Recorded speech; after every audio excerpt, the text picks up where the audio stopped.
விவசாய யாரும் ஒண்ணும் பண்ண முடியாது. அதனாலதான் ஸ்டாலின் எத்தனையோ அவதாரம் எடுத்து பார்த்தார், எத்தனையோ வழக்கு போட்டு போகலான்னு பார்த்தார், ஒன்னும் பண்ண முடியல. ஏன்னா மடியிலே கனமில்லை, வழியிலே பயமில்லை. ஏன்னு அண்ணா திமுக பொறுத்த வரைக்கும் தொண்டன் முதல் தலைவர் வரை நாட்டு மக்களுக்கு உழைப்பதற்காக அவள் தன்னை அர்ப்பணித்துக் கொண்டிருக்கின்றார். திமுக அப்படி இல்லை.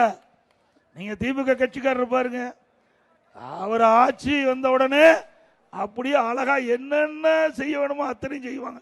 இப்ப கூட நான் அங்க வரும்போது சிலிக்காமண்டு அங்க இருக்கிற பேரூராட்சி செயலாளர் நினைக்கிறேன், அவரு அடிமாட்டு விலைக்கு எடுத்து 500 ரூபாய்க்கு ஒரு டன் எடுத்து 50,000 விற்கிறார்.